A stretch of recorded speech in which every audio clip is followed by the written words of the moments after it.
So students, हमने आज जो है वो डिस्कस करना है simple probability distribution.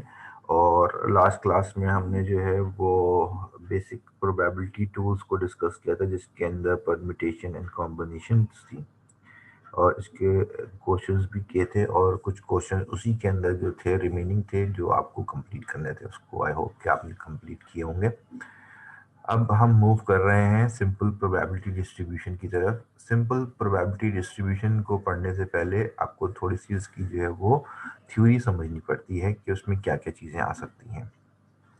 The first thing is कि आपके पास एक्सपेरिमेंट आता है। एक एक्सपेरिमेंट क्या होता है? एक्सपेरिमेंट का मतलब होता है ये वो काम जो आपको ऑब्जर्वेशंस जनरेट करेगा। ठीक है। अब ये क्या हो सकता है आपके पास? टॉसिंग अ कॉइन हो सकता है। ठीक है जी। उसके बाद जो है आपके पास जो है वो ये रोलिंग अ डाई हो सकता है। इसके साथ साथ जो है वो आपके पास ये आपका क्या कहते हैं, ड्राइंग अ बॉल हो सकता है from a bag. These are all called experiments. ठीक है, जो कि आपको डिफरेंट ऑब्जर्वेशंस जो हैं वो जनरेट करते हैं। फिर आ जाते हैं हम सेकंड चीज के ऊपर, जो कहलाती है आपकी इवेंट। इवेंट क्या होता है आपका? एक्सपेरिमेंट का सबसेट होता है। ठीक है जी। Event is a subset of an experiment, यानी एक्सपेरिमेंट में से एक पार्ट लिया जाता है और उस एक्सपेरिमेंट के पार्ट को ही हम चेक करते हैं, जिसको हम प्रोबेबिलिटी की टर्म्स में कहेंगे कि जिसकी हमें प्रोबेबिलिटी कैलकुलेट करनी होती है। एक्सपेरिमेंट के बाद इवेंट जब हम डिस्कस करते हैं तो इवेंट क्या कहलाता है आपका? Event is a subset of an experiment, यानी एक्सपेरिमेंट का ही एक पार्ट होता है। फॉर एग्जाम्पल, जैसे कि अगर हमने जो है वो एक डाई रोल किया, एक डाई रोल करते तो ये एक्सपेरिमेंट हो जाएगा। ठीक है। अब एक डाई रोल करने में हमें पता है कि हमारे पास जो रिजल्ट आ सकता है वो आ सकता है 1, आ सकता है 2, 3, 4, 5 और 6। ठीक है। अच्छा, अब इसमें अगर हम कहें कि हमारा इवेंट ये है कि हमें जो नंबर चाहिए वो नंबर जो है वो 3 से कम हो। अब 3 से कम का मतलब क्या हो जाएगा? 3 से कम का मतलब ये हो जाएगा आपके पास कि 1 और 2 की बात हो रही है।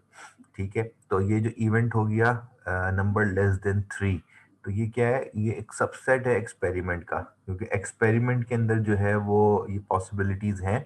एक्सपेरिमेंट के अंदर ये पॉसिबिलिटीज होती हैं कि आपका क्या कहते हैं 1, 2, 3, 4, 5, 6 जनरेट कर सकता है वो। और जो हम इवेंट की बात कर रहे हैं उसके अंदर दो रिजल्ट आ सकते हैं जो कि हमारे एक्सपेरिमेंट से बेस कर रहे हैं। फिर आ जाते हैं हम तीसरी चीज के ऊपर, that is called the sample space. Sample space का मतलब होता है एक्सपेरिमेंट के टोटल पॉसिबल रिजल्ट्स जो हैं। जैसे कि अगर हमने अभी बताया कि अगर एक डाई रोल करते हैं तो 1, 2, 3, 4, 5, 6, ये आपके पास टोटल पॉसिबल रिजल्ट्स हैं, जिसको हम कहते हैं सैंपल स्पेस। ठीक है। अच्छा जी। और इसी तरीके से अगर एक कॉइन टॉस हो रहा है, एक कॉइन टॉस होता है तो उसके अंदर जो टोटल पॉसिबल रिजल्ट्स हैं वो दो आ सकते हैं, या तो वो हेड आ सकता है या वो टेल आ सकता है। ठीक है। अच्छा, अब इसके बाद आपके पास क्या है? इसके बाद आपके पास जो है वो आती है आउटकम की बारी। आउटकम क्या होता है आपके पास? आउटकम कहते हैं that is called the single possible result. जब हम किसी एक पर्टिकुलर रिजल्ट की बात कर रहे होते हैं तो उसे हम सिंपल प्रोबेबिलिटी के टर्म्स में आउटकम का नाम देते हैं।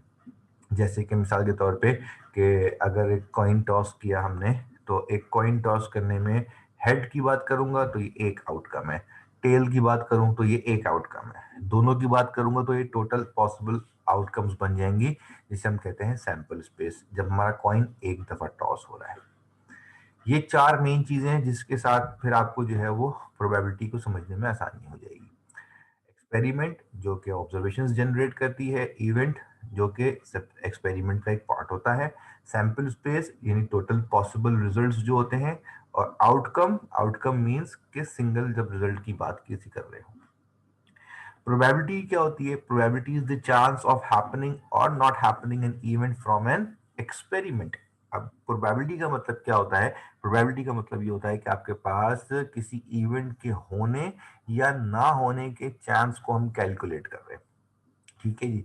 अब किसी इवेंट के होने या ना होने के चांस को जब हम कैलकुलेट करते हैं तो हम उसको कैसे लिखते हैं? प्रोबेबिलिटी ऑफ इवेंट ए, हमने यहाँ पे जो है वो एक इवेंट ए कंसीडर कर लिया। ठीक है जी। इवेंट ए कंसीडर किया तो उसकी हम चांसेस को कैसे कैलकुलेट करेंगे? Number of outcomes of event ए, ठीक है जी, कि जो इवेंट ए के रिजल्ट्स हैं जो कि उस इवेंट के अंदर पॉसिबल है, डिवाइडेड बाय सैंपल स्पेस या टोटल पॉसिबल आउटकम्स, यानी जितने पॉसिबल आउटकम्स में से हम देखेंगे इवेंट की आउटकम्स कितनी हैं, तो हमें पता चल जाएगा कि उस इवेंट के होने की बात कर रहे हैं तो उसके चांसेस क्या हैं, और अगर उसके ना होने की बात कर रहे हैं तो उसके ना होने के चांसेस क्या हैं। मैथमेटिकली इसको कैसे लिखते हैं आप, मैथमेटिकली इसको लिखते हैं, किसी इवेंट की प्रोबेबिलिटी को निकालते हैं हम, तो उसको हम p के साथ ब्रैकेट में लिखते हैं, that is called probability of event a equals to N A का मतलब होता है नंबर ऑफ आउटकम्स, ठीक है जी, number of outcomes of event A divided by total possible outcomes या सैंपल स्पेस को हम लिखते हैं एन एस, ठीक है जी। तो ये आपके पास तरीकेकार है इसका, ये आपका इसको कैलकुलेट करने के लिए फॉर्मूला समझ लें कि ये है P A equals to N A over N S. अब दूसरा इवेंट अगर बी हो जाएगा तो it will become probability of event B, यानी P B equals to number of outcomes of event B divided by total outcomes यानी N S. जब भी प्रोबेबिलिटी कैलकुलेट करेंगे तो हमने यही फॉर्मूले को लिखना होता है। फिर इसके साथ साथ इसकी कुछ प्रॉपर्टीज हैं, अगर हम वो भी डिस्कस करेंगे तो आपको आसानी हो जाएगी कि आपको करना क्या है यहाँ पे।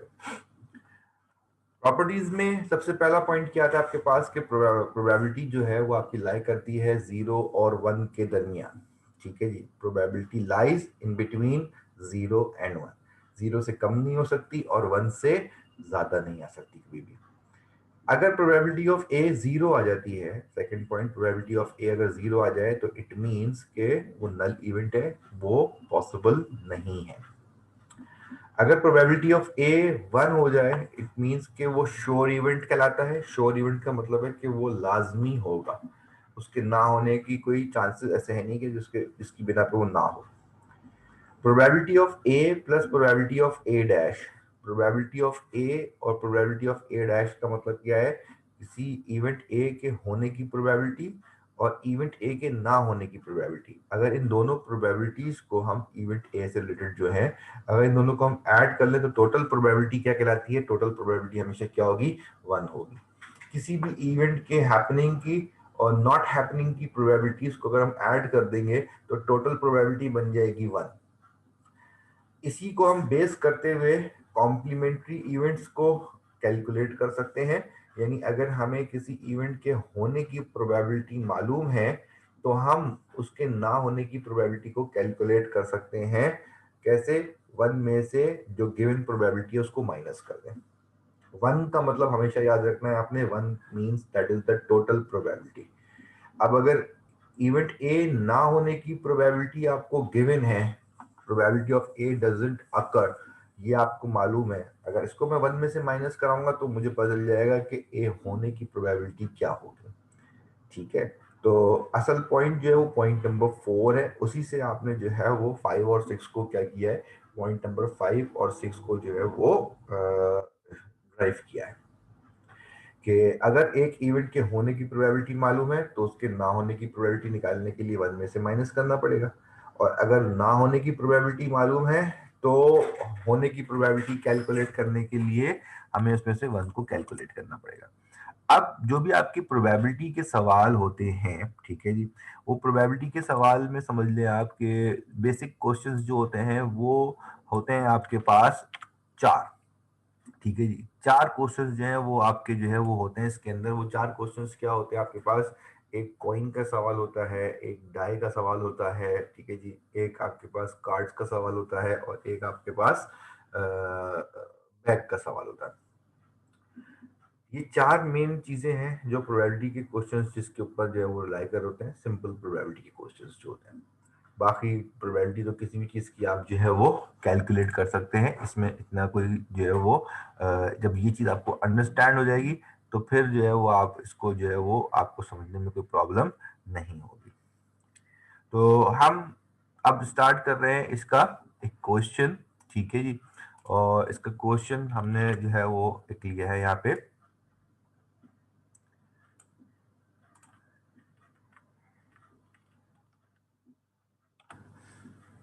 if a coin is tossed 3 times, draw tree diagram, what is the probability of getting two heads, same faces and at least two heads?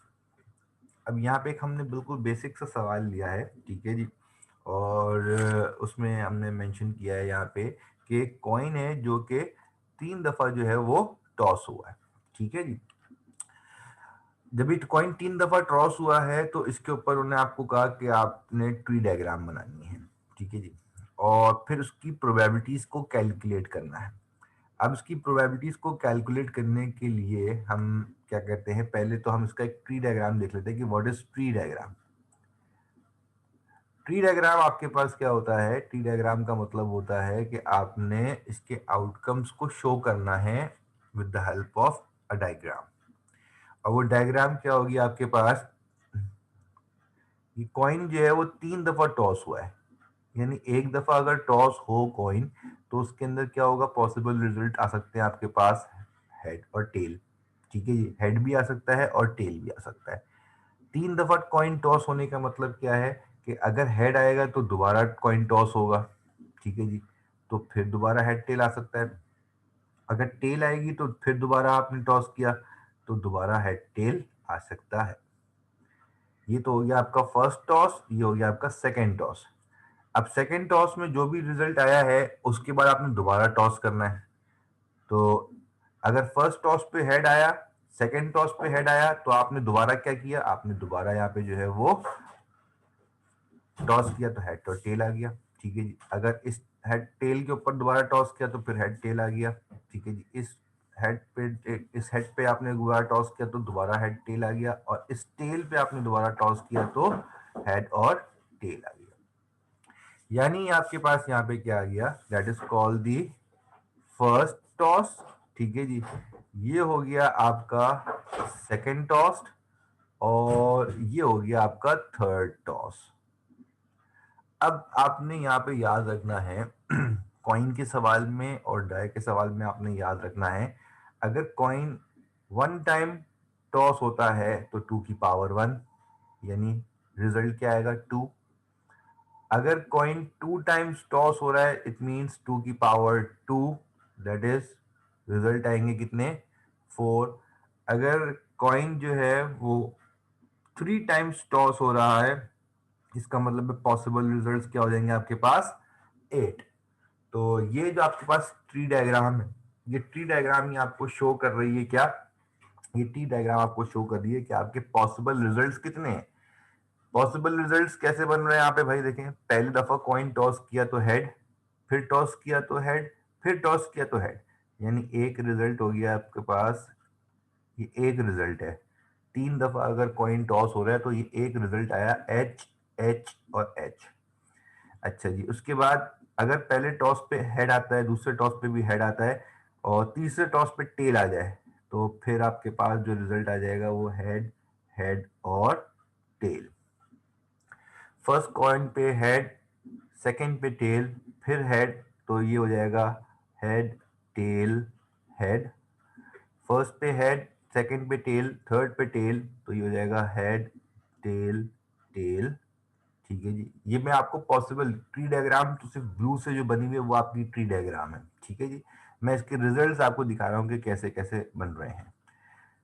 First पे टेल, फिर सेकंड पे हेड एंड थर्ड पे head, that will become tail, head, head, ठीक है जी। फिर tail, head and tail, tail, head and tail, फिर tail, tail, head, tail, tail और हेड, और लास्ट हो गया आपके पास टेल, टेल एंड टेल। ये तो एक्सप्लेन करने के लिए मैंने इसके अंदर आपको साथ साथ लिख कर दिखा दिया कि यहाँ आपके पास जो है वो क्या क्या आपके पास पॉसिबल रिजल्ट्स बन सकते हैं। तो एक रिक्वायरमेंट तो थी इसकी ट्री डायग्राम की, तो ट्री डायग्राम तो हमने बना लिया। कि ट्री डायग्राम हमने थोड़ा सा राइट पे करके इसलिए बनाया है ताकि इसको देखते हुए हम अभी अपने क्वेश्चन को सॉल्व कर लें। आप जब भी कोई क्वेश्चन अटेम्प्ट करेंगे तो आपको याद रखना है कि आपने नॉर्मल सीक्वेंस में वर्टिकली अपने क्वेश्चन के नीचे ही सोल्यूशन करना है। अब जब इसको हम सॉल्यूशन देखते हैं तो इसका मतलब है कि हमें अपने एक्सपेरिमेंट को देखना है, और हमारा एक्सपेरिमेंट क्या है, यहाँ पे कॉइन जो है वो टॉस्ड हो रहा है 3 टाइम्स, ये हमारा एक्सपेरिमेंट है।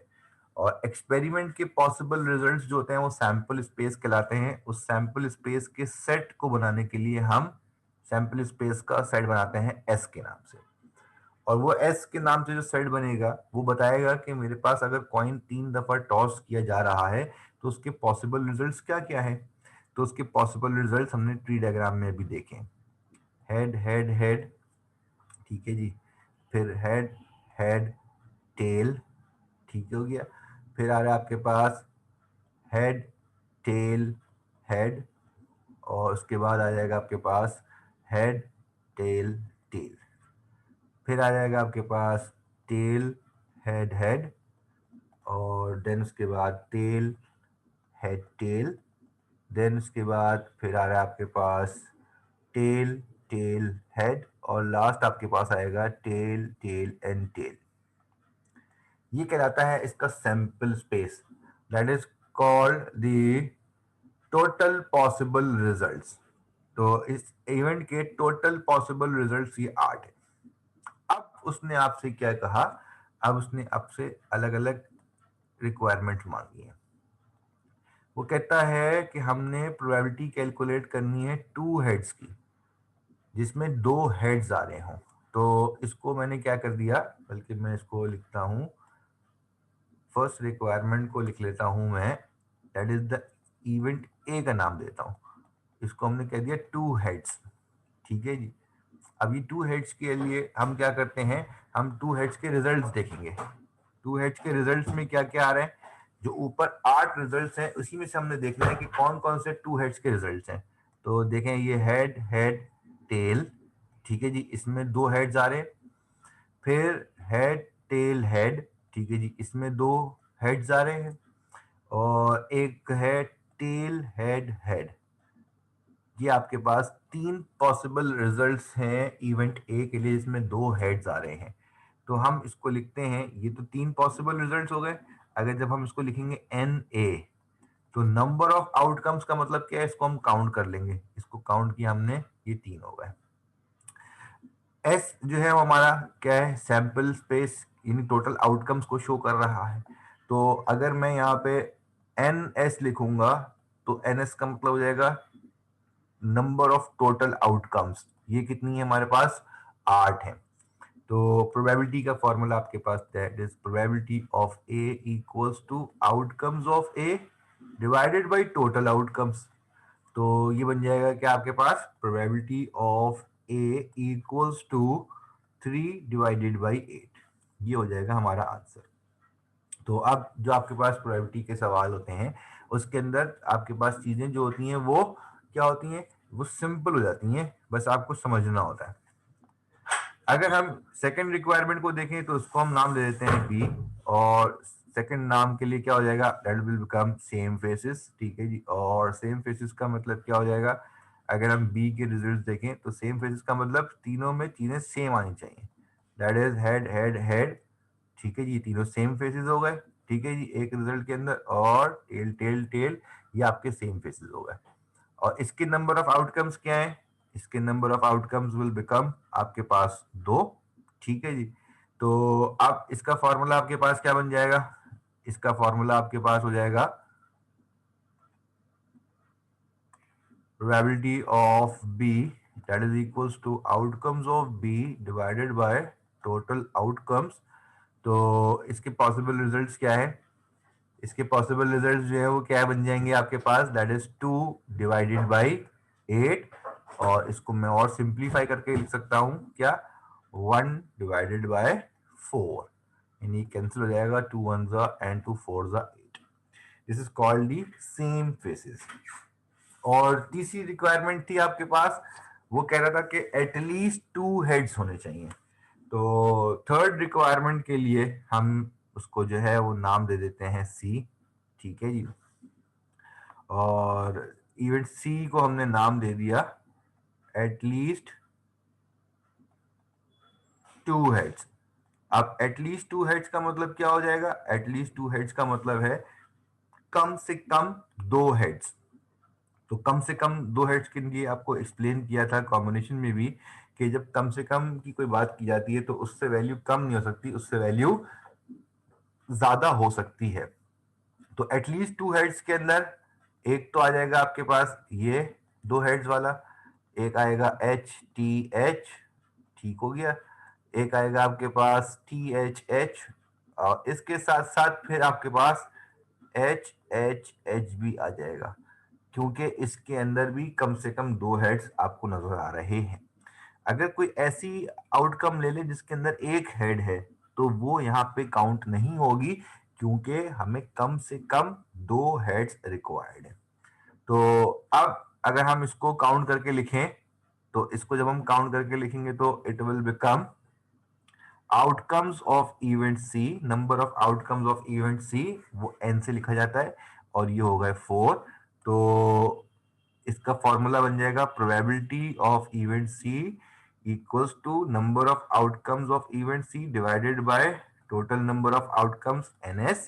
तो probability of C will become 4/8, जो कि आप सिंप्लीफाई करके लिख सकते हैं 1/2, यानी 4 1 ज़ा 4, 2 ज़ा 8। तो ये हमारे पास जो है वो हमने सिंपल प्रोबेबिलिटी को जो है वो सॉल्व किया है, और सिंपल प्रोबेबिलिटी के अंदर हमने जो है वो बेसिक एक कॉइन के सवाल को जो है वो आपके पास यहाँ पे जो है वो हमने डिस्कस किया। अब हमारा एक कॉइन जो है वो 2 टाइम्स 3 टाइम्स अगर टॉस हो रहा है, अगर कॉइन जो है वो 2 टाइम्स टॉस होगा, तो पॉसिबल रिजल्ट्स आपको पता है वो 4 बनेंगे। अगर आप ट्री डायग्राम को फोकस करें तो जो लास्ट वाला पार्ट है वो हट जाएगा, तो वो शो करेगा कॉइन इज टॉस 2 टाइम्स। और अगर ये कॉइन जो है वो 4 टाइम्स टॉस हो जाए, तो 4 टाइम्स टॉस होने में जो अभी आपने लास्ट ट्री डायग्राम के अंदर जो लाइन बनाई है, उसके अंदर एक और लाइन का इजाफा हो जाएगा हेड टेल वाली, तो वो आपके पास शो करेगा tree diagram for a coin tossed 4 times. और 4 टाइम्स के पॉसिबल रिजल्ट्स जो हैं वो बन जाएंगे कितने, वो 4 टाइम्स के पॉसिबल रिजल्ट्स बन जाएंगे आपके 16। ठीक है जी। तो अब ये रीजनेबल होता है यहाँ तक कि तो आपसे वो ट्री डायग्राम पूछ सकता है, बट इससे ज्यादा की 5 टाइम्स की ट्री डायग्राम नहीं पूछ सकता, क्योंकि वो बहुत कॉम्प्लिकेटेड और बहुत मुश्किल हो जाता है उसको बनाना, क्योंकि उसके अंदर जो लेग्स बन रही होंगी तो वो फिर आपको जो है उसको मैनेज करना मुश्किल हो जाएगा। इसलिए 3 टाइम्स या मैक्सिमम 4 टाइम्स तक तो कॉइन को टॉस करते हुए पूछ सकता है कि इसकी ट्री डायग्राम आप बताएं। तो आई होप कि ये चीज जो है वो आपको समझ में आ गई होगी। तो हम इंशाल्लाह जो है वो अपने सेकंड क्वेश्चन की तरफ मूव करते हैं। तो नाउ स्टूडेंट्स, हम जो है वो देख रहे हैं क्वेश्चन अपना। अभी हमने जो है वो क्वेश्चन देखा जो रिलेटेड था हमारा कॉइन से। अब हम एक क्वेश्चन देख रहे हैं जो हमारा रिलेटेड है, that is related from the die. ठीक हो गया। तो इसके अंदर कहते हैं if a die is rolled, अगर एक डाई रोल करें हम, तो उसकी ट्री डायग्राम क्या होगी। उसकी ट्री डायग्राम तो बहुत सिंपल है, उसकी ट्री डायग्राम के लिए हमें ज्यादा मेहनत करने की जरूरत नहीं पड़ेगी। एक अगर हमारे पास डाई रोल हो रहा है, तो इसका मतलब है कि इसके अंदर पॉसिबल रिजल्ट्स हैं कितने, 6। ठीक हो गया। तो 1 2 3 4 5 एंड 6, तो ये आपके पास क्या है, इसकी ट्री डायग्राम बन जाएगी। इसके अलावा इसके अंदर और कुछ नहीं करना है। तो इसका सैंपल स्पेस अगर हम देखते हैं सिंगल डाई रोल का, तो ये हो जाएगा 1 2 3 4 5 एंड 6। और इसको अगर हम देख लें, काउंट कर लेंगे, तो ये बन जाएगा total number of outcomes will become, इसको काउंट किया तो ये उनमें 6। अब पहले में कहता है वो आपसे ऑड नंबर्स, तो उसको मैंने नाम दे दिया इवेंट ए, कहता है ऑड नंबर्स हो। ऑड नंबर्स की हमें प्रोबेबिलिटी निकालनी है। तो ऑड नंबर्स की प्रोबेबिलिटी निकालने के लिए हम क्या करेंगे, ऑड नंबर्स की प्रोबेबिलिटी निकालने के लिए हम करेंगे क्या, 1 3 एंड 5। ठीक है जी, ये 3 पॉसिबल ऑड नंबर है, तो number of outcomes of event A will become, इसको काउंट करेंगे तो ये हो जाएंगे 3। तो probability of A will become outcomes of A divided by total outcomes, और इसके पॉसिबल रिजल्ट बन जाएंगे आपके पास क्या, probability of A will become 3/6, यानी 1/2। ये हो जाएगा आपका कैंसिल। ठीक हो गया। अच्छा जी, फिर अगर हम इसके पार्ट 2 की बात करें तो पार्ट 2 में कह रहा है, इसको नाम दे देते हैं इवेंट बी का। इवेंट बी आपके पास हो जाएगा क्या, नंबर ग्रेटर देन 4। जब नंबर ग्रेटर देन 4 की बात करेंगे हम, तो नंबर ग्रेटर देन 4 का मतलब हो जाएगा इवेंट बी के अंदर ग्रेटर देन 4 का मतलब 5 और 6। तो number of outcomes of event B, यानी इसको अगर हम काउंट करें तो ये बन जाएंगे आपके पास कितने, ये बन जाएंगे आपके पास 2। तो इसके लिए फॉर्मूला क्या होगा आपका, probability of B equals to outcomes of B divided by total outcomes यानी एन एस। खाली एस का मतलब है कि आपके पास पॉसिबल आउटकम्स क्या हैं, एन एस का मतलब क्या है कि हमने उनको काउंट करके बताया कितने हो रहे हैं। तो अब इसके बाद ये हो जाएगा कि आपके पास probability of B equals to 2 divided by 6 यानी 1/3। ठीक है जी, आप इसको डिवाइड करके पॉइंट में भी लिख सकते हैं और फ्रैक्शन में भी रख सकते हैं। थर्ड आपके पास जो है, उसने आपसे बोला, उसको नाम दे देते हैं सी, और सी में कहता है नंबर 7। अब नंबर 7 तो आपके सैंपल स्पेस का पार्ट ही नहीं था। इसका मतलब ये हो जाएगा कि अगर हम इसका सेट बनाएं तो इसका सेट तो बन जाएगा एम्प्टी सेट या नल सेट। नल सेट बन जाएगा तो इसका मतलब क्या है कि number of outcomes of event C will become 0। तो प्रोबेबिलिटी ऑफ सी कैलकुलेट करेंगे तो प्रोबेबिलिटी ऑफ सी का मतलब हो जाएगा outcomes of C divided by total outcomes. तो इसको हम क्या लिख देंगे भाई, इसको हम लिख देंगे probability of C that is equals to 0 divided by 6। तो ये कितना हो जाएगा आपके पास 0। तो हमने वहां प्रॉपर्टीज के अंदर जो है वो आपको बताया है कि प्रॉपर्टीज के अंदर हमने भी डिस्कस किया था कि जब हमारे पास प्रोबेबिलिटी 0 आ जाती है तो 0 मींस कि आपके पास यहाँ पर अब ये पॉसिबल इवेंट नहीं है। तो ऑब्वियस सी बात है कि जब हम डाई रोल करते हैं तो 1 आ सकता है, 2 आ सकता है, 3 आ सकता है, 4 आ सकता है, 5 आ सकता है और 6 आ सकता है, बट 7 नहीं आ सकता, जिसे हम कहते हैं नल इवेंट या इम्पॉसिबल इवेंट। ओके, क्लियर हो गई बात ये। तो आई होप कि ये आपको जो है वो क्लियर हो गया होगा। ये छोटा सा एक सवाल जिसके अंदर हमने डाई रोलिंग जो है वो देखी, डाई रोलिंग की ट्री डायग्राम हमने देख ली यहाँ पे कि डाई रोलिंग की ट्री डायग्राम के अंदर सिर्फ सिंपल आपने क्या करना होगा, 1 2 3 4 5 6 को शो करना होगा। अगर डाई इज रोल्ड ट्वाइस का सवाल आ जाता है तो फिर आपकी ट्री डायग्राम जो है वो थोड़ी सी जरा कॉम्प्लिकेटेड बनती है। ठीक है जी, और उसके अंदर क्या होगा आपके पास कि हर नंबर के ऊपर एक और ट्री बना हुआ होगा नंबर का, तो वो थोड़ा सा मुश्किल हो जाती है, तो उसका ट्री डायग्राम नहीं पूछा जाता। नॉर्मल ट्री डायग्राम जो आपसे पेपर में पूछ सकता है तो वो कॉइन के पर्सपेक्टिव से ही पूछा जा सकता है। ठीक हो गया। तो अब हम इंशाल्लाह अभी जो है वो क्वेश्चन जो स्टार्ट करेंगे, हम एक क्वेश्चन देखेंगे जिसके अंदर हम 2 डाइस आर रोल्ड का क्वेश्चन देखेंगे और उसके साथ साथ जो है वो हम कार्ड्स वाला क्वेश्चन भी देखेंगे।